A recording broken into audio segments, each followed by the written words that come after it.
તો દિયોદરમાં તાલુકા પંચાયત પ્રમુખ ઉપપ્રમુખની ચૂંટણી થશે। કોંગ્રેસના દિગ્ગજ નેતાઓએ કર્યું ચૂંટણી સભાખંડનું નિરીક્ષણ। ચૂંટણીને લઈ તાલુકા પંચાયત કચેરીએ ચુસ્ત પોલીસ બંદોબસ્ત કરવામાં આવ્યો છે। ચૂંટણી અધિકારી બીમાર પડતા કોંગ્રેસનો હોબાળો। સભાખંડમાં સભ્યો હાજર, અધિકારી ગાયબ થતા વિવાદ થયો છે। ચૂંટણી મોડું થવા પર કોંગ્રેસે લગાવ્યા છે ગંભીર આક્ષેપ। દિયોદરમાં ચૂંટણી પ્રક્રિયા મુદ્દે રાજકીય ગરમાવો વધ્યો છે। મોટો રાજકીય ડ્રામા થતો હોવાનો કોંગ્રેસ દ્વારા આરોપ લગાવવામાં આવ્યો છે। સાંસદ ગેનીબેન ઠાકોરના પ્રશાસન પર આકરા આરોપ લગાવવામાં આવ્યા છે। અગાઉ 25 મેના રોજ પણ ચૂંટણી રખાઈ હતી મોકૂફ।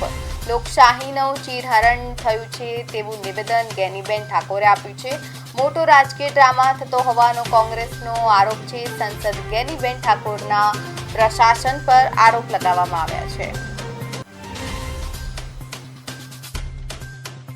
ચૂંટણી ટાળે છે સભ્યો તોડવા માટે કરીને, હોર્સ ટ્રેડિંગ કરવા માટે કરીને જે રીતે સરકારના દબાણમાં ચૂંટણી અધિકારી હાજર નથી રહ્યા એ ખૂબ જ દુઃખદ છે। આ લોકશાહીનો હનન થઈ રહ્યું છે, ખૂન થઈ રહ્યું છે।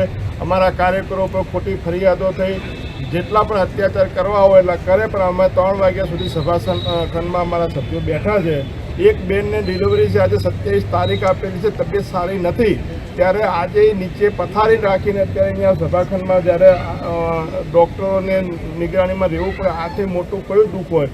સરકારને, ભાજપને શરમ આવી જોઈએ કે એક મહિલાને આજે ડિલિવરીનો દિવસ છે, પ્રસૂતિની પીડા છે, અને ત્યારે પણ અહીંયા જ્યારે એને આ લોકશાહી બચાવવા માટે કરીને જ્યારે અહીંયા રહેવું પડતું, આનાથી કેટલું દુઃખદ કહેવાય।